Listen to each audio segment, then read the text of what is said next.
my doctor, she made an appointment for me with a surgeon that she knows at the American hospital.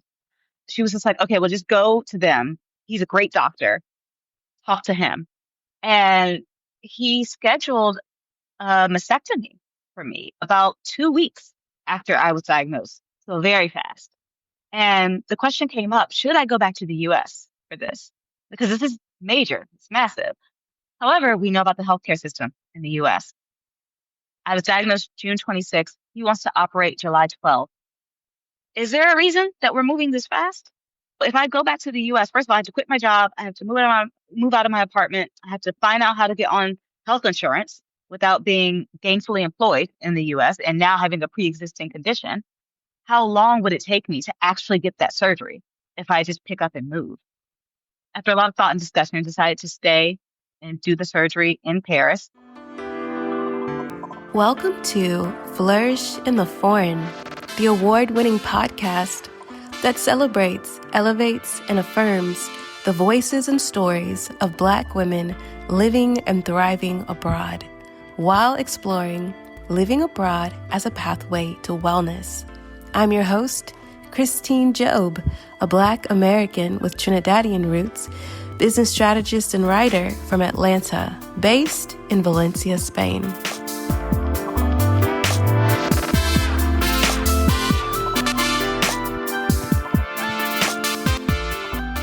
Hey everyone!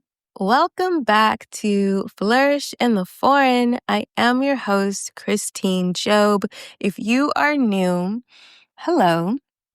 Welcome to your new favorite podcast. I'm so glad you decided to check it out. Welcome, welcome. Before we get into today's episode, I want to make sure, in case you missed the Expat Well Financial Forum, don't worry, never fear. Christine is here to let you know that the replay is still available for purchase. This virtual event is packed with sessions on financial planning for expats, and you can grab your replay using the link in the description. Plus, it's a great way to support the podcast at no extra cost to you. Next thing I want y'all to do is make sure you're subscribed to my Substack. Are you? Are you subscribed to my Substack? Go ahead and do that. My Substack, Flourish in the Foreign Truths and Musings, is where I share my personal thoughts on life abroad. Y'all know I've been abroad for 8 years. Oh, wow. 8 years this year in Spain. Dang. I also share my thoughts on my author journey and full conversations with Season 6 guests. So if you ever wanted to see the conversations that I have with my guests, this is your chance. And please don't forget, nor wait to the last minute, because I am collecting questions for the Ask Me Anything episode. So whether it's for me, a guest, or an expert, please submit your questions by the end of March 2025. You can email me at hello@flourishintheforeign.com or leave a voice note via the link in the description. And no worries, if you do not want your voice featured on the podcast, just mention it in your voice note. All right, let's get into today's episode. Season 6, Episode 11. Today's guest is Robin Allison Davis. Robin is an Emmy Award-winning journalist, writer, and producer. Her story of going abroad and being abroad and eventually thriving abroad is harrowing, to be honest. This is a really powerful story. And I'm so honored and so grateful that Robin was so vulnerable and transparent to share her story with me and now with all of you. In my opinion, this is a story that demonstrates when you go abroad, it's not all smooth sailings and life still lifes, but it might be the fact that you chose to go abroad that ultimately keeps you healthy, keeps you sane, saves your life, and really helps you to thrive. And so, with that being said, I'm going to let Robin tell y'all all about it. My name is Robin Allison Davis. I am 40 years old and I am based in Paris, France. I've been abroad since 2016. I moved to Paris as the only place I've lived abroad. I moved here in August of 2016. I'm from the Washington, D.C. area. I was born in D.C., raised in Maryland, and lived there for most of my life. But actually, directly after graduating from Howard University, I moved to New York and I spent a decade in New York. So I feel like, I was born and raised in the D.C. area, but New York is where I became a woman, if I'm being honest. My family is not a family of travelers. Both sides of my family hail from South Carolina. So it's not like I was one of those people who had a passport at age 2. I didn't. I didn't travel internationally until I was maybe about 10, 13, something like that. But I will say my parents always instilled in me that you can dream big. You can do what people think that maybe you can't do. You can just reach for the stars. And I think that is what instilled in me that, hey, maybe this idea of moving abroad isn't so crazy, even though my family did think it was. So I went to Howard University. My father went to Howard University. My sister went to Howard University. They were really like, of course you're going to go to Howard. And I tried to push against it, be a little bit of a rebellious teen, but I went there and I'm so glad that I did. I majored in broadcast journalism with a minor in Spanish, which, as you can see, probably helped me so much in my new home. But I had a great time at Howard University. It was such a formative time for me. Just the people you meet, the things you learn how to navigate the world in a different way, how to think for yourself, how to build your career in a world that's not necessarily checking for you. And I thought about studying abroad even as a teenager.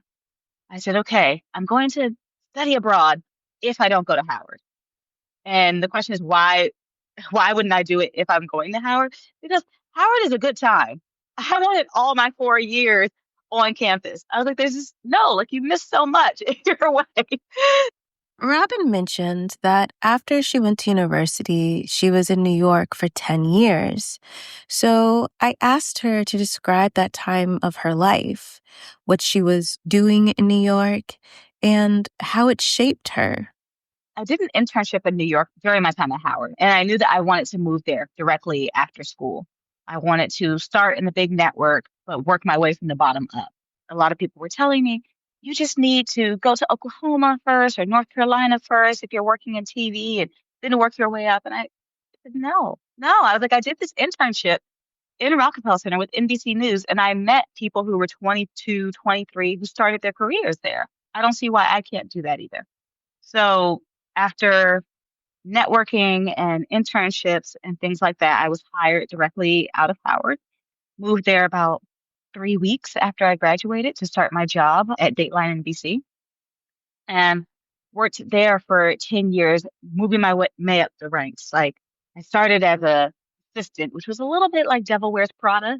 It was a lot like that. Not in terms of people being mean. There was no meanness, but just in terms of my task and like how much you're getting paid and how much you're working. It was a little intense, but I worked my way up. I was producing by the time I left and traveling the country, sometimes internationally, to cover stories for Dateline and network TV specials.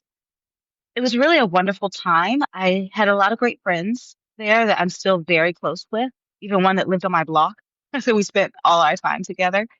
And I started to travel actually after one of my friends said, let's go on a cruise. She loved cruises. She actually won some money and wanted to go on a Mediterranean cruise. And I was like, I don't know, but okay, I'll try. Got a credit card, put the, put the cruise on the credit card. I know, it's terrible. And we went on this Mediterranean cruise. And it was my second time in Europe. I've been to Europe before, but it triggered something in me. And I started joining these Black travel groups.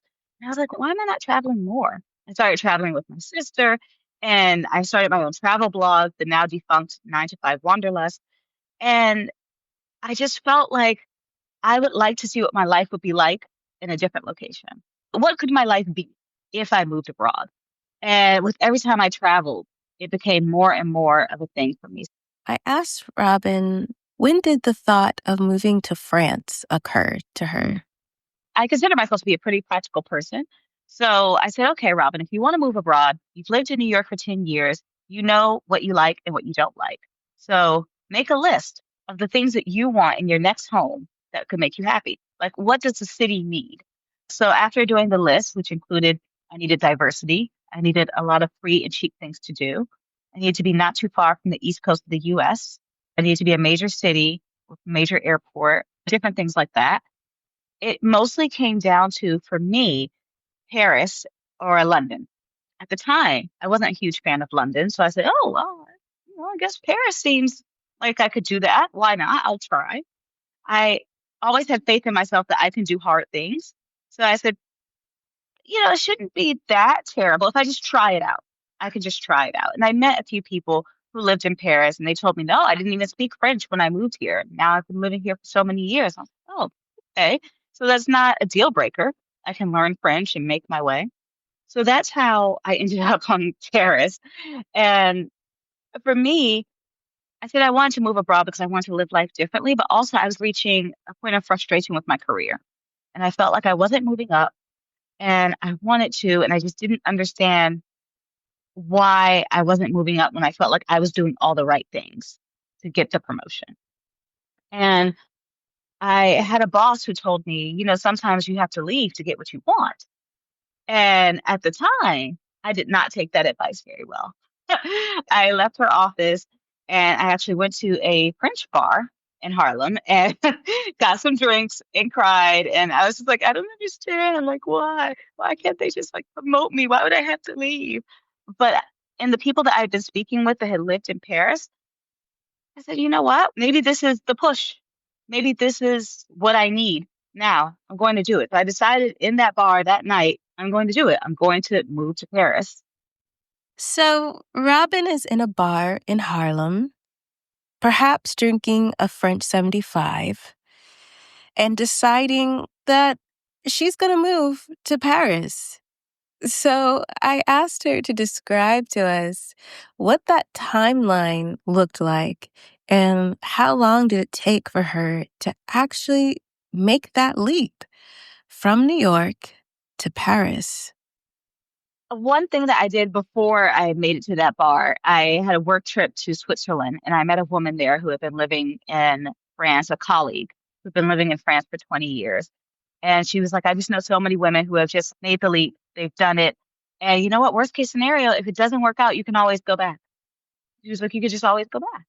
I said, wow, it seems simple, but it's true. I'm not escaping war. I'm not escaping, human rights violations, a terrible family, anything like that. I could always just go back. So that kind of lightened the load a bit. I started taking French classes, which honestly, in the end, were not very helpful at all. And I looked into the ways of how I could move abroad. And I I'd done for years applying for jobs abroad, and everyone said, "Oh, unless you have a visa already, we're not going to hire you." No one wants to sponsor a visa for television news, and even my company wouldn't move me to their bureaus abroad. So I looked to see how people were doing this, and a lot of people do the student visa, which you can do to study French or you can get a master's. I did not have a master's degree, and I found English programs in France. And I said, okay, great. So I applied to the American University of Paris, and I actually reached out to a woman who was on their website because she looked to be about my age, young Filipino woman, and she said she loved the program. So I said, let me email her. I sent her an email like, "Hi, can you tell me a bit about your experience at the school? I know it's a big investment, so I just want to know." She said, "Okay, I'll give you a call."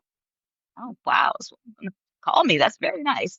And she explained to me how the school worked and how it's been for her. And she's actually one of my really good friends now. And it was very helpful to have someone to hear directly from someone because I didn't want to go in with the wool pulled over my eyes. I wanted to make sure I had all the possible information I could have. And even with that, Paris still throws you curveballs every day. So it's good to have as much information as possible. So I did all of that. I started paying off debt aggressively, saving money. because if I was going to apply to this school and do a master's program, I couldn't work immediately. You can work on a student visa. You can work for some hours, but you can't get a full-time job. So I started saving money because I said, I just don't know. And a good thing about the American University is that it's accredited in the US, so you can use federal student loans to go there and get your master's or your bachelor's for that matter. I applied to their program for global communications, Master of the Arts, and got in. And from then on, it was off to the races. It was really happening. Family. Family can sometimes be tricky because, it's family. And so I was curious to know when Robin told her family of her plans to move to Paris and what their reaction was to the news. Well, I'm very close with my family, my older sister and my parents. And so I told them while I was applying, and my parents thought it was crazy. I actually did a whole PowerPoint where I explained to them what I'm doing. Yes, it's something that I've done multiple times throughout my life. My father is a businessman and he really appreciates seeing things laid out. So I said, all right, I'm just done this little PowerPoint about me moving to Paris and here's what my plan is. And I'm gonna do a master's program and hope to use that to get a full-time job there, et cetera. And so I sat them down at the dining room table, showed them the PowerPoint. And at the end, my father took off his glasses and wiped his face and he was like, Paris? Why Paris? Like they were not here for it. They were not here for it at all. They said it's so far. I don't know anyone there. Why would I want to live so far away from them? And I just said, it's not going to be that bad. I just want to try it out. And then I did get accepted to the American University. And I got accepted shortly after the November 2015 terrorist attacks in Paris. The attack at the Stade de France and on the canal and at the Bataclan Theater. And they were very upset when I told them that I was accepted and that I was doing this at that point because they said, you see what just happened over there and you're going to go over there, which is funny, actually, with your saying that as an American who is from the DC area and lived in New York City, that they're afraid of me going to Paris for terrorism. I'm like, I live in the two biggest targets in America. I don't think it's that big of a difference, but they were terrified. They were so terrified. And they honestly stopped talking to me about it. And it wasn't until about early summer before I moved, they were like, wow, you're still going to do this? This is really, I was like, yes, just because we stopped talking about it doesn't mean that I wasn't still like moving on this plan. So they were still surprised, but eventually they got on board, but they weren't happy about it. My sister supported me the whole time.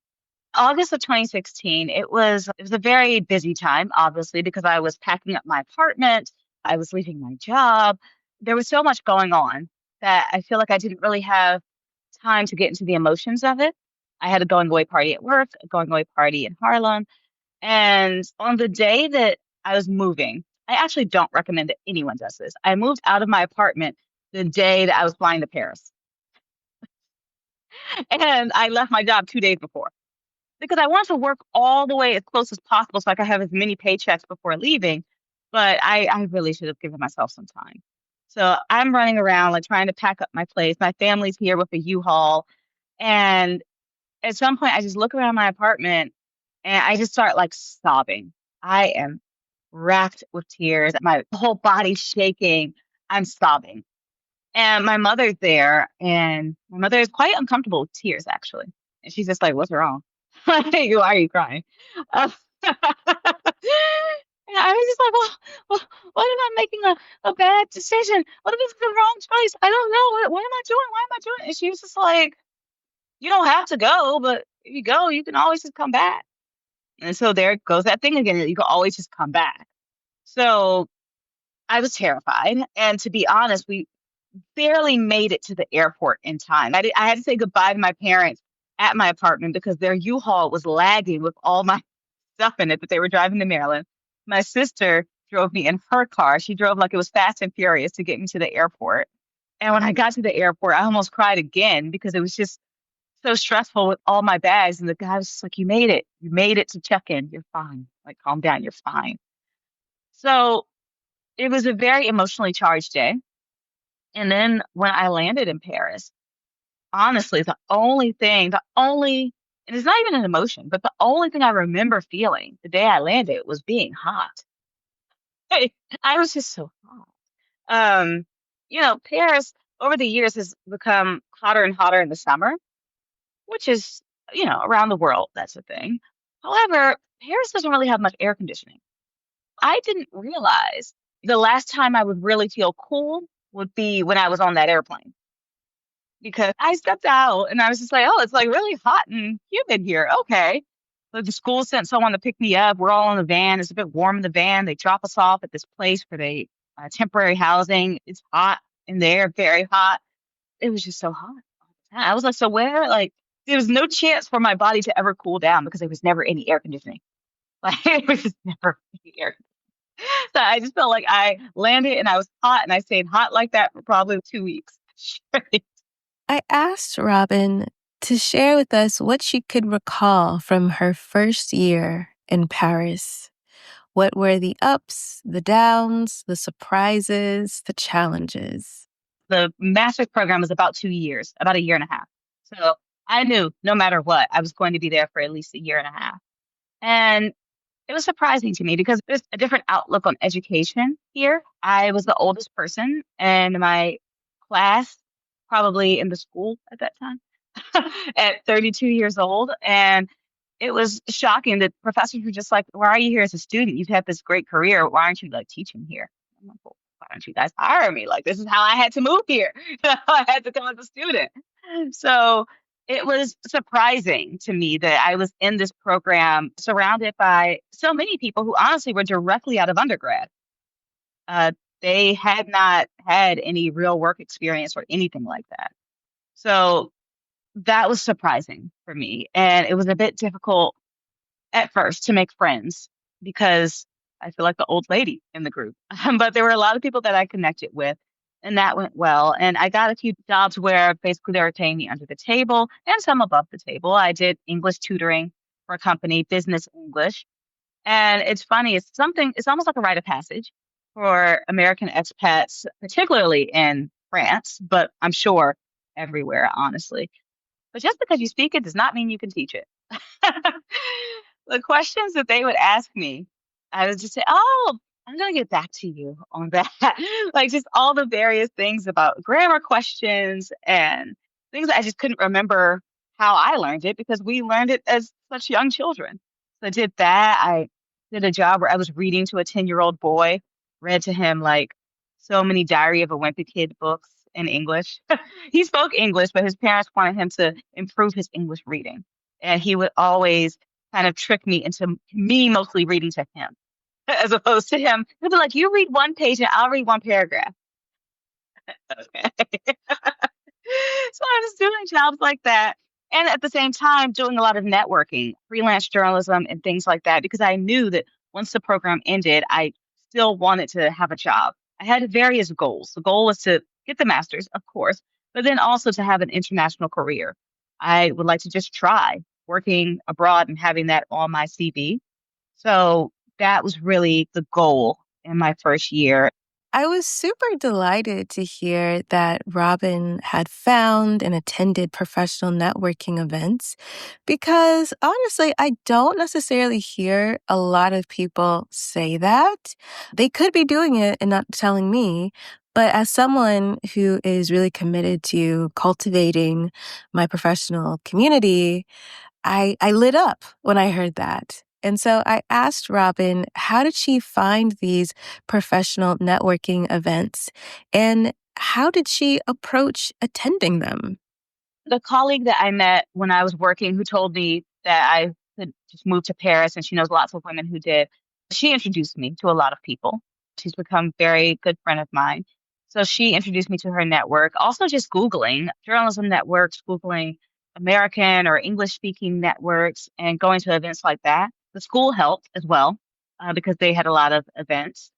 And just really being out there in the Facebook groups, the WhatsApp groups now, things like that are what helped me try to network and build my professional network there. But it wasn't easy because when I moved, everyone in the US told me, you've had this great career in the US, you're a native English speaker, you won an Emmy Award, like you will be a shoo-in for the jobs in Paris. And I was like, yeah. They're like, they always want native English speakers. I'm like, great. And it's true, they do. But why would they pick me when they could just pick someone British, which is what they had been doing before? So that was something that was shocking to me. Like all the networking in the world didn't help that at the time, British people did not need visas. And if someone were to bring me on full time, they would have to sponsor my visa. So, Robin has earned her master's, and I was curious to know what she did afterwards and if she landed a position immediately.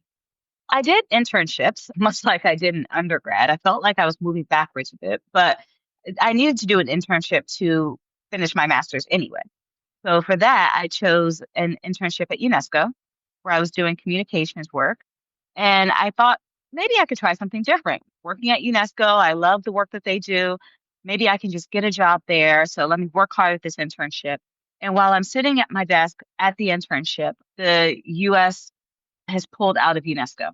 It was announced years earlier, but the actual moment it happened, I was sitting at my desk at UNESCO. And I was like, do I have to pack up now? And they were like, no. They're like, no, you don't have to pack up now. You know, but yeah, I don't think we could ever hire you. I was like, okay, great, great. So that wasn't fun. It's just I felt like I did that and it didn't lead to anything. And I decided to do another internship that a friend recommended me for. It was another communications thing, another like international organization. And the UNESCO one didn't pay. It paid $0. I was glad I was saving money and still doing under the table jobs and things like that and student loans. But the other internship did pay and they loved my CV and they said, listen, if we can get you to just intern for 3 months, then we can turn this into a job for you. And so that's essentially what happened. And because they were another international organization, they were able to sponsor my visa without any problems. So I felt like I was just hustling for 2 years to try to get to this point, to get this job. And that was really a great moment for me. A lot of people in my class had to leave because another thing I didn't know about France before moving is that unemployment tends to be very high. It's hard to get jobs in France. There's not many jobs in France, especially because of the way the employment system works with the contracts as well as people just not wanting to sponsor visas. So many of my classmates left. They just couldn't find anything. They couldn't get hired. So I was one of the few who was able to stay and stay on with this job. And I thought, okay, I've got this job. Finally, now I could just relax, work my job, and live life in Paris. I've done it. I've gotten the international career. Good job, Robin. Pat on the back. And life did not have that in the cards for me. I'd been working my job for about 1 month and I finally had better health insurance because at the time my school did health insurance for people over 26. It was quite strange. We weren't on the public system. So I had private insurance, but I was so busy trying to get a job that I was working late and things like that. And once I got the job, I said, okay, now I'm going to be on the French public system. I can see my doctors and do this and that. Went to see the doctor and she found a lump in my breast. And this was somewhere around like maybe June 5th of 2018. I started the job May 1st. Not much time to settle in. And that kicked off just a flurry of tests. From there, we went to biopsies, sonograms, MRIs, all these different things to find out what this lump is. And to be honest, I wasn't very concerned because I've had friends who have gotten lumps removed that were non-cancerous, and I had no family history of breast cancer. Not my mom, not my sister, not my cousins, not my aunts, not nobody. There is nobody I know on both sides of my family, extended all the way down, that's ever had breast cancer. And okay, well, it's probably not going to be anything. And to my surprise, it was.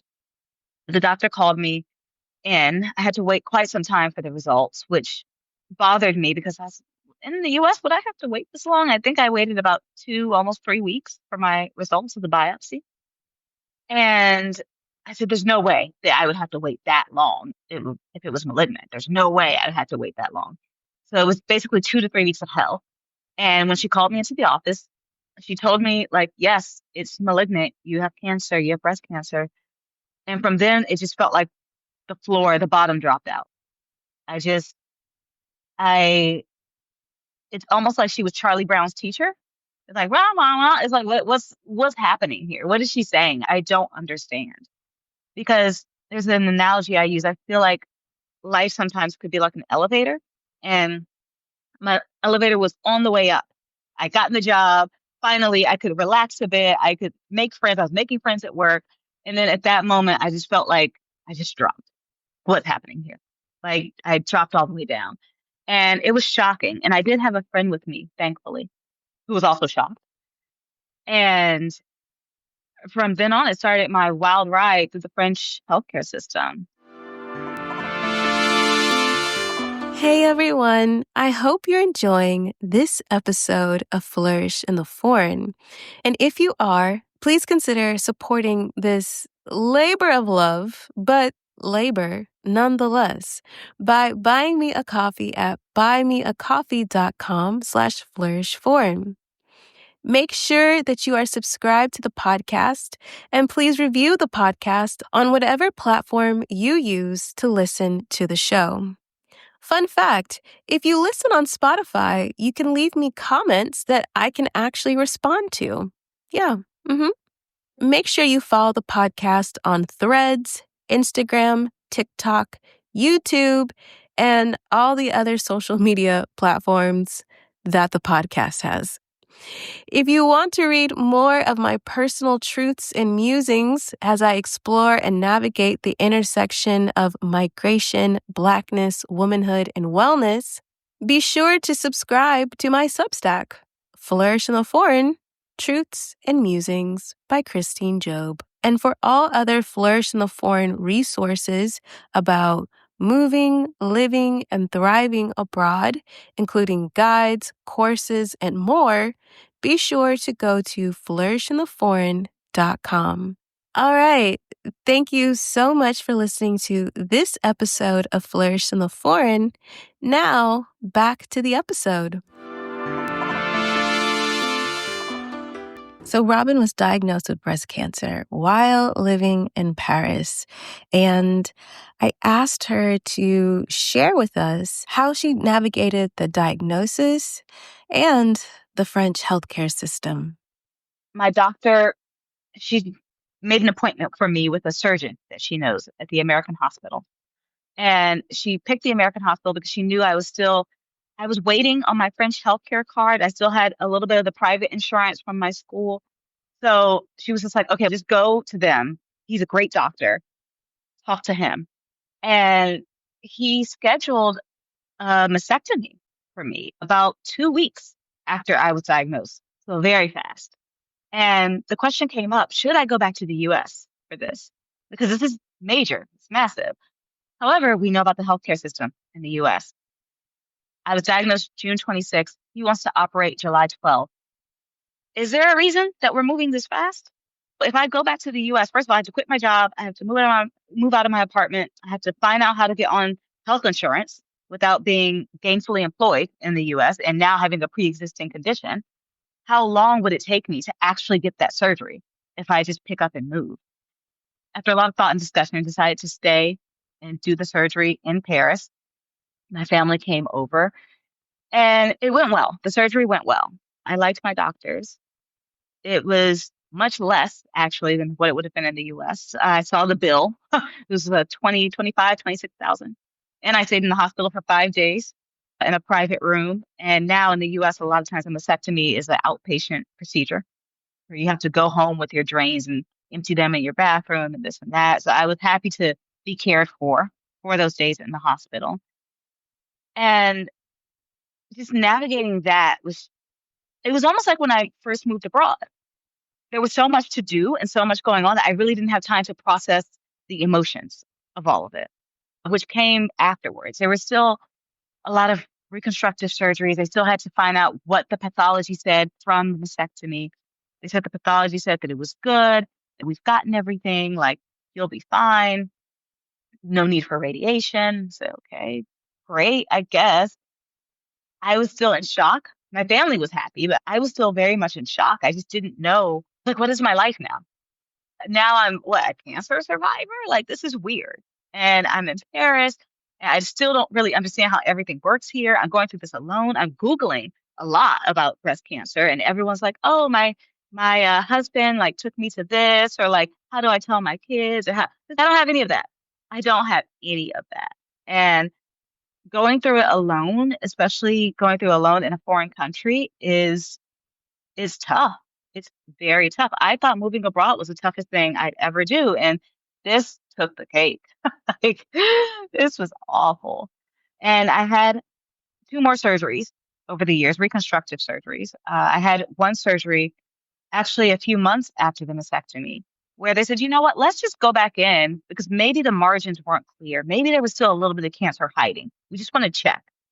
And they checked in February of 2019, and they found out, yes, there still were some cancer cells that had been missed. So that was a shock. It's like, okay, I still had cancer all along that whole time that I thought I was cancer free. But in the end, it turned out fine. I had my reconstructive surgeries, and I wasn't 100% pleased with the result. I had asked for a double mastectomy. They told me no, just for peace of mind and just for aesthetic purposes. I wanted that. And the fact that they told me no was very much like, oh, I'm not in the US anymore, am I? Like in the US, yes, it's expensive. Yes, it's all these different things. But when women ask for a double mastectomy, they generally tend to get it. They're not just telling you like, no, I'm sorry, we're not going to do that for you. No, you just got to take this single mastectomy and get over it. So that was very shocking for me. But I made it through all my surgeries, and I it was a hard time. It was definitely a hard time. A lot of depression, a lot of dark days, a lot of anxiety about like, did they really find everything? Is it going to come back? What's going on? I didn't feel like I had a community of survivors here that I could talk to. Nobody really understood. So that was really hard for me. But I had my last reconstructive surgery uh, in January of 2020, and I was just like, yes, now it's my year. Yeah. So yeah, I really have a knack for picking when it's my time to shine. I really appreciate Robin's vulnerability in sharing her journey with cancer abroad, because I know that so many of you will glean important information from her story. And I think it's important for us to live in the land of reality. Just because you go abroad does not mean that life stops lifing. Living abroad is quite honestly adulting in a different country and sometimes in a different language. Robin mentioned that she went through some periods of depression, and I was curious to know how she was able to manage that, if she found a therapist to work through that with her. I did find a therapist. When I was diagnosed, one of the first things I did was try to find an English speaking therapist because I knew just, journaling and going to church and all that, I needed more. I needed all the tools, all the tools in the toolbox. So I actually reached out via my job because they had a list of English speaking psychologists. And they said, okay, we're full of clients, but here's a woman who just moved to Paris and she's from New Zealand, and you should talk to her. And for me, it wasn't, I know a lot of people say they only want like a Black therapist or this and that. For me, it was just more important that it's a native English speaker. So I didn't want to have to censor myself. I wanted to be able to say what I had to say in English and the other person gets it. So I started seeing her, and it was a great help. She taught me a lot about grief and being gentle with myself and just how the journey's not linear. And she was extremely helpful. My friends in the US actually really stepped up as well. Some of them came to visit as soon as they could when they found out. People were sending me things. They were trying to do different things to help me out, to show that they were there for me. So I really appreciated that. That really helped me. After a while, I did find a cancer support group in Paris for young adults with cancer. And the young part was just not really a real thing. Everyone was pretty much between 25 and 50. But everyone spoke French. and my French was not great. But I went to the meeting. I tried to explain myself. There was one guy there who was also American, married to a French woman, and so he would help translate for things that I didn't know or help translate other people's stories. So that was good to find out that there were other people that knew what I was going through. And what was shocking to me is that me feeling alone, yes, a lot of it does have to do with being an expat and things like that, but these were people born and raised in France who felt alone going through cancer. It can be just a very isolating experience because no matter how hard people try, people don't fully understand unless they go through it. Robin mentioned that her friends from back home really supported her. So I was wondering about her overall sense of community, how she cultivated community, and how did her community show up for her? Life in Paris is very transient. People move a lot, mostly because they can't find a job or their work contract is ending or they're going home to take care of family. So I did have a lot of really good friends in Paris, but people were constantly moving away. It's like you would go to going away parties all the time, which was a bit annoying. You have to continue to make more friends and just like you always have to keep putting yourself out there.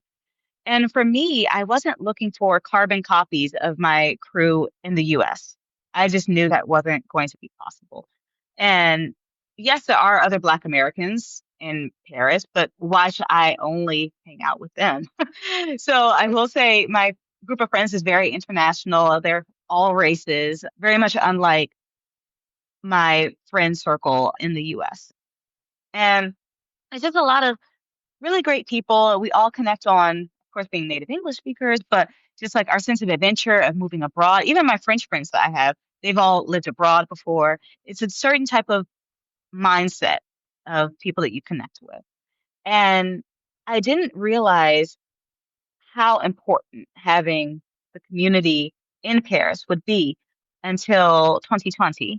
Of course, we know what happened then. It was COVID, and France had one of the strictest lockdowns. And I think from March to about May, we were just not really allowed to leave our apartments unless we were going to the grocery store or walking the dog.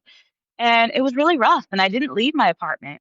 I just was on Zooms with friends, and we would send each other things via Uber Eats and stuff like that. And after our first lockdown lifted, I went to the doctor because I had to do a physical for my job. And my doctor felt a lump in my armpit on the same side as where I had the mastectomy. And she said, I'm sure it's nothing because you had the mastectomy here. So sure it's nothing. And I said, okay, well, I was doing like chemical peels on my armpit. So like during COVID, because during lockdown, we did all kinds of crazy stuff 'cause we were bored. So I was like, maybe it's just a reaction from a chemical peel that I did and went through the whole thing of all the different tests once again, this time during COVID. So masking up, not really enjoying being in hospitals during this time. And found out, yes, I did indeed have cancer again. It was not the same type of breast cancer I had the first time. The first time I had intraductal carcinoma in situ, which they call DCIS. And that's basically cancer that goes through the milk ducts. This one was a different type. It turns out to be an estrogen positive breast cancer. So it's not as if like, oh, they missed something and then now it's just basically a second type of breast cancer. The thing was, the borders were closed. So what was my family going to come over? No, no, nobody could come over. So I really had to lean on my community in Paris, which I didn't like. I don't like having to lean on people, but they really stepped up, to be honest. They actually diagnosed me via a surgery. One of my closest friends came with me. So she was there with me when I was diagnosed. And once they told me I had to do chemo, I had to do radiation, I had to do all the things, she set up a meal train plan, a schedule. She was there with me for most of my chemos, her and another friend.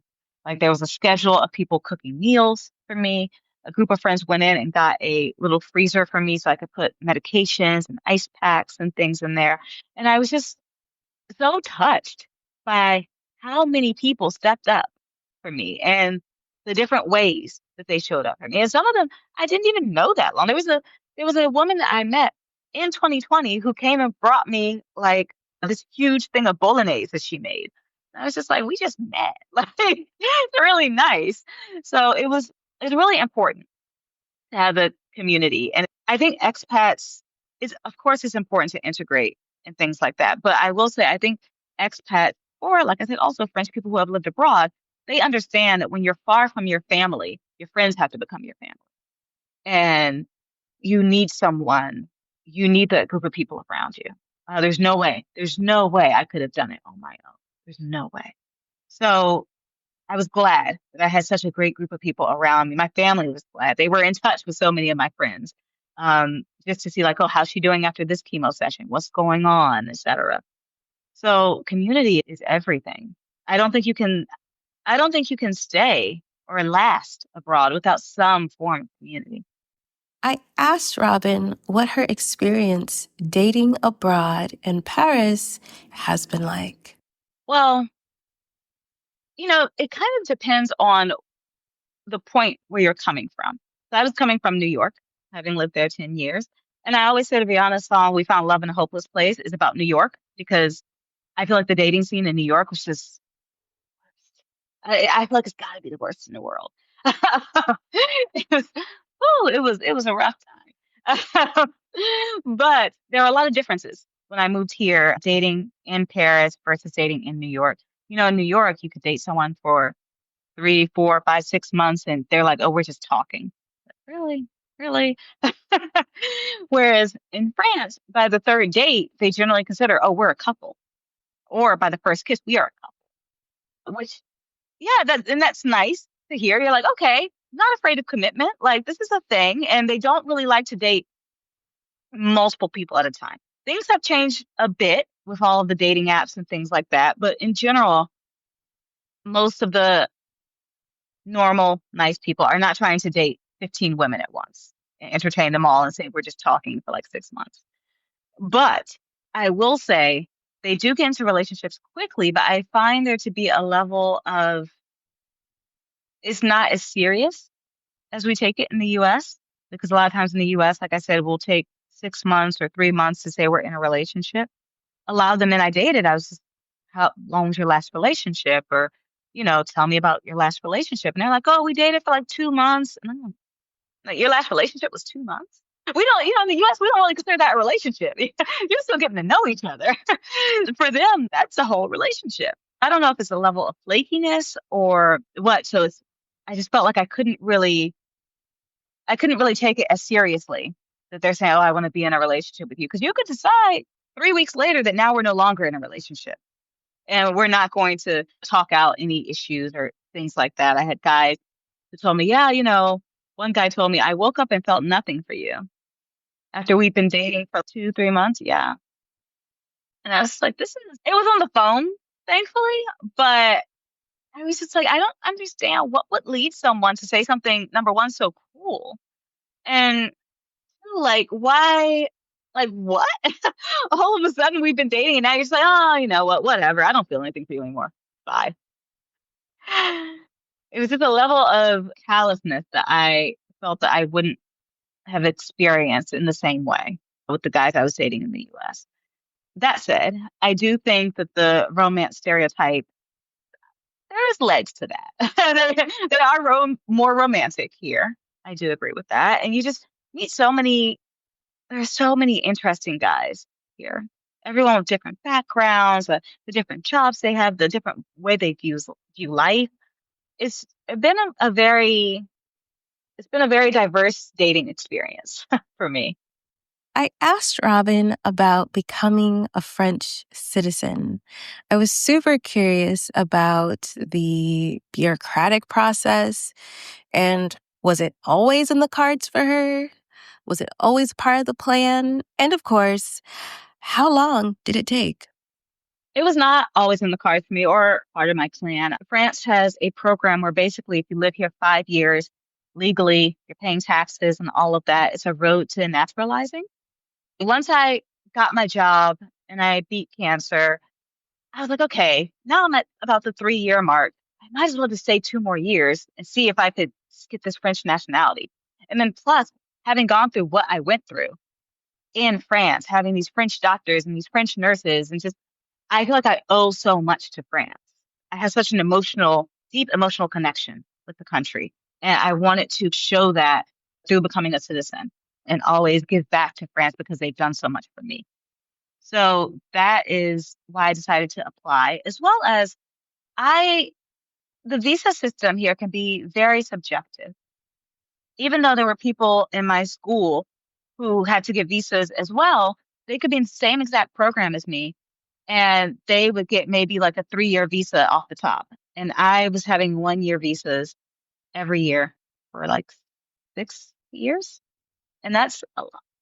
Every year I had to renew my visa. And the thing is, it's honestly less than a year because once they give you your new card, it's backdated from when you applied. So it's like, oh, okay, great. In 9 months, I have to apply for my next one. So there was never a feeling of stability, which scared me because I wanted to stay with my doctors. I wanted to stay and make sure that my health was okay. And having those 1-year visas was not a great path. So I decided to see, okay, let me go through this process. And basically, in France, you have to have a certain level of the language. At the moment, you have to have B1, which is lower intermediate. You have to do a French test that confirms that. You have to send all your paperwork, birth certificates, parents' birth certificates, all these different things. And there's an interview. In the interview, they go through your application, but then they also ask you French history questions. For example, I was asked about the kings. I was asked about where I've traveled in France. I was asked about naming all the presidents of the Fifth Republic. Well, it's not that many. Not that many. So, like the presidential term limits, different things like that. But your process is determined pretty much by who you get handling your file and who is the person doing your interview. It's not like, from what I understand, in the US, where the questions come up on the screen and they're just asking you the questions that are being auto generated. No, I was asked whatever this woman wanted to ask me, which included her telling me some story about Obama and wanting to know, like, what it was a very strange, long metaphor that she was telling me. And I was just like, I don't, and all this is happening in French. I'm like, I don't understand what this has to do with anything. It included her attacking me for how much I pay in rent. It included her insulting my family's business in the DC area. It included her throwing something out of my file in front of me. I had letters of, yeah, I had letters of support from a friend who worked pretty high up in government, a French friend. And she just saw his picture that he's a black man. And she's like, I don't care what your little boyfriend has to say about you. What matters is what I have to say about you. What should I tell them about you? Well, the whole thing was very intense. I cried. It lasted about an hour and a half, which it normally lasts 20 minutes. It was a older black woman, which is what a lot of people are surprised by. They're just like, do you think it was racist? And I was like, it was an older black woman. You can come up with your own thoughts and ideas about why she acted that way. But I did find many other women actually with the same story with her after. And I was rejected for nationality after that process. I got a letter in the mail about 2 or 3 days later. And they said that I was rejected because the visas that I had been on didn't qualify me. And I said, this doesn't make any sense. One of my very close friends had been on the exact same visas and got it 2 years prior. So I did an appeal, including a letter from that friend, including a letter of support from my company, including a lot of different things. I got an attorney, and they found that, yes, there was no basis for my rejection. And I was given nationality. I asked Robin what has been her experience as a Black American woman in Paris, how she has been received, perceived, and if she feels as if she belongs in Paris. It's been, it hasn't been terrible. It hasn't been terrible. In terms of things like racism, I've definitely dealt with more microaggressions here than I did in the US. Maybe that's by the nature of me having lived in New York and DC. More than once, I've had people grab my hair at work, really, not even asking, just full on, just like grabbing my hair. I had another woman tell me that basically I was uneducated, a woman at my job. And to me, it was very coded that she would not have said this to actually the white male that she had seen in the same situation a few minutes earlier. She didn't say that. Um, just a lot of different things like that. And some people like to say, oh, it's ignorance and things like that. I don't accept that in this day and age. Not when you can Google. And the internet's out there. You don't grab people's hair. I don't see you grabbing your white colleague's hair. I don't understand why you're grabbing mine. So a lot of different things like that. In terms of like the Black French community, I have Black French friends, and they tell me every time I say something about the Black community in France, they're like, "Stop saying that. There's no Black community in France. That doesn't exist." Like, yeah, they were like, "We're Black people in France, but if there's any community, sometimes it's with the country from where your parents came from. Oh, all of us, our roots come from Senegal. Like we have our like Senegalese French community or things like that. But there's no overarching Black French community." They said not in the same way that you see it in the US. I know a lot of people in travel groups, they just say, "Oh, I try to get people to nod when I see them and I don't get it back." I'm like, no, no, you're not going to get they're just like, "What are you looking at me for? Why are you looking at me?" So that's been something that's very different.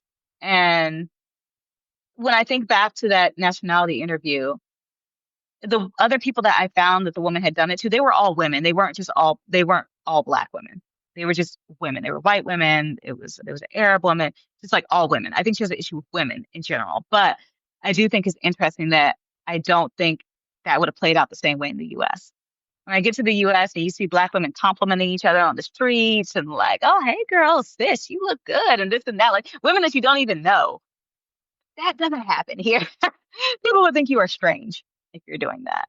So it all just really, I mean, obviously there's caveats and exceptions for everything, but it doesn't exist in the same way. And so many of my Black French friends have told me to just stop looking for that here. I asked Robin to share with all of you some advice about living in France. France is, they're not hurting for people that want to move here. So they don't make it easy. They do not make it easy at all. In theory, all the steps are easy, but there's a lot of things where the convenience you might be expecting is not there. The processes you might be expecting is not there. And I think a lot of times people come here and decide that I'm going to make this exactly like my life in the US. And that is not how it works at all. And you can be upset and you're just like, "Why is France like this? Why is it?" Well, France doesn't need you. France does not need you. Paris is the number one tourist city in the world. So if you want to stay here, if you want to move here and you want to stay here, it requires a level of grit. It really does. Obviously, the easiest way to move is if your job moves you over because then they help you with a apartment and things like that. But I have friends like that and they are still having their issues from time to time. So you just have to have a certain level of perseverance if you really want to stay. And if you don't, if you come and you decide and you're just like, "This is terrible," then don't be afraid to move somewhere else or to move back home. Like, no one's forcing you to stay. Don't struggle just to struggle. I think for me, a lot of times my friends said, "Oh, I still don't understand why you stay there." Honestly, a big part of it has been my health. I was going through such a health roller coaster, and the doctors and people that I trust are here. But if that had not been the case, would I have stayed? I don't know. I don't know. Because some things are just unnecessarily difficult. But you adjust, you learn, and over time, you find out how to navigate things. So you find out different little tips and tricks, and you figure things out. And it becomes truly rewarding when you reach that point. But it can take a lot to reach that point. I think that what is so incredible about Robin, besides all of her incredible accomplishments, is that she has taken this very tough and traumatic time in her life and has channeled it into a book. And so I asked Robin to tell us more about the book she has written. The book is Surviving Paris, a memoir of healing in the city of light. And it'll be published by Amistad, which is the imprint of HarperCollins, out in September 2025. And one thing that I did, another way I prepared to move abroad, is I read a lot of books from expats in Paris. And I really didn't see anyone story that I could relate to. It was a lot of women that didn't look like me who moved for love, or even not even worse, but like, or they moved and like a week or two in, they meet Pierre in the boulangerie and like now life is amazing because they live life with Pierre. Okay. I'm like, great, good for you and Pierre. I'm happy for you guys. But like, where's the story I can relate to? And I wasn't really finding that. So after I went through my first cancer journey in 2018, I said, you know what? I should write a book about this because people like to use moving abroad as a way to, I don't want to say a band-aid for their life, but they think that life is going to be perfect because they have moved abroad. They have moved situations like everything's going to be great. And no, things still happen. Whatever's going to happen is going to happen wherever you're living. Like the saying, wherever you go, there you are. You're bringing all that with you. And I thought, okay, I'll write this book. And then I kind of lost interest because I said, do people really care? Do people really want to know? And then after I was diagnosed the second time, in the height of the COVID pandemic, I was like, oh, I think this is a story now. I think I got a little something. Moving abroad is scary. It's very scary. And cancer is scary. I think it's, of course, one of the top three things that people worry about. Nobody wants it. And the fact of the matter is, you can move abroad and something terrible like that can happen to you, not once, but twice, and you can still make it. You can still make it. You can still be okay, even being so far away from everything that you know. And I'm hoping that people will take that from the book and push past the fear of moving abroad and do it because you will be okay, as well as just learn from my mistakes, laugh at my mistakes because it's all in the book. I think there's lots of things to laugh about in the book. Definitely. I talk about dating, I talk about all different types of things. And I hope that women will just relate. Well, the reader, I don't want to limit it. I'll just say I hope the readers will relate to my story and see something in me that they want to hold on to. Wellness. I asked Robin what is her personal definition of wellness, and how has that definition and that practice evolved during her time abroad? One of my favorite things about living in Paris is the work-life balance. It's something that would be very hard for me to adjust to if I moved back to the US. I do still work a lot. I still have that American like kind of like hustle in me. But I do think I've calmed down in a way living here. And for me, wellness, especially after everything I've been through, it's about having a certain level of calm and being able to ride the waves that come with life. Because life is not, obviously, it's not always going to be perfect, but just trying to make sure that I always have a low stress level or I'm able to handle the things as they come without getting too bent out of shape over everything. So just living like that, trying to be more active. I'm a city person. I enjoy walkable cities. So it's a lot of walking and things like that, and just really taking in your surroundings, I think is something that's important, especially as an expat. I think about that a lot when I walk, when I need to think. I do a lot of long walks in Paris, and I always try to remind myself to look up. And why look up? Because I'm living in a place where people have wanted to come to, lived and died and never made it. And so I need to always appreciate the beauty of what's around me, appreciate my surroundings while I am here to live in it. Like, what's the point of moving abroad if you're not really going to take a look around and just ground yourself in where you are? Thank you so much, Robin. I really appreciate your vulnerability. I really appreciate your transparency. Just thank you so much for sharing your story with all of us.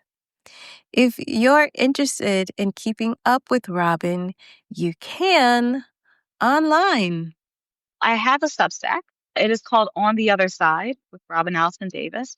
And basically, it's about me being on the other side of cancer as well as being on the other side of the Atlantic. So I talk about things with health, I talk about things with expat life. So people can subscribe and find me there, as well as my Instagram, which is Robinista. Thank you so much for listening to this episode of Flourish in the Foreign. To learn more information about this guest, be sure to check out their show notes page on the website flourishintheforeign.com. If you'd like me to come speak to your group, your organization, your sorority, your company, or any other type of entity, I can. Yes, did you know that? I can. I am available for paid speaking engagements, which includes in-person talks as well as remote talks. Yes, I do travel. I really do. If you're interested in booking me for an in-person or remote paid speaking engagement, you can find my media kit, my speaker page, and all booking information on the website flourishintheforeign.com, also on my personal website, christinejob.com, and in the description of this here episode. If you'd like to delve deep into my personal thoughts about life abroad, be sure to subscribe to my Substack, Flourish in the Foreign, Truths and Musings. If you enjoy this solo indie Black woman podcast, be sure to support this podcast by buying me a coffee at buymeacoffee.com/flourishforeign. You can also support the podcast by subscribing to the podcast, leaving a review of the podcast, and of course, sharing the podcast. For resources like the Move Abroad with Intention guide and course, be sure to check the links in the description of this episode and the website flourishintheforeign.com.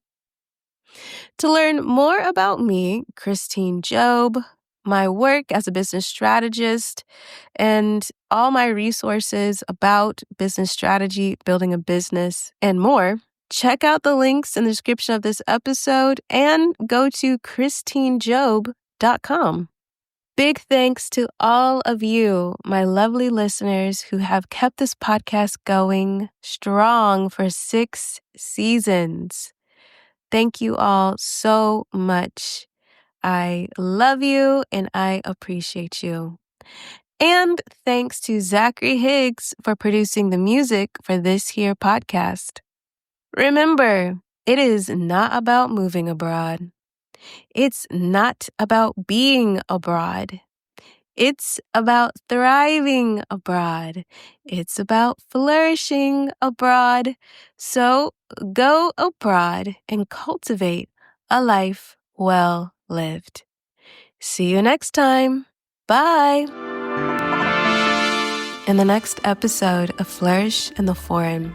But someone like me going to a place like Australia where they're very flippant about race, and there are just so many things I didn't understand. Like I step out of my apartment in Melbourne and I see it's so multicultural. I see people literally from all over the world. I hear people speaking every language you could imagine. And then on TV, everyone's white. All the news anchors are white. They only talk about whiteness. They don't say anything about Aboriginal culture. I can't ask my Japanese Australian partner anything about it because he doesn't care. He didn't grow up in a place where race matters and he doesn't want to think about it.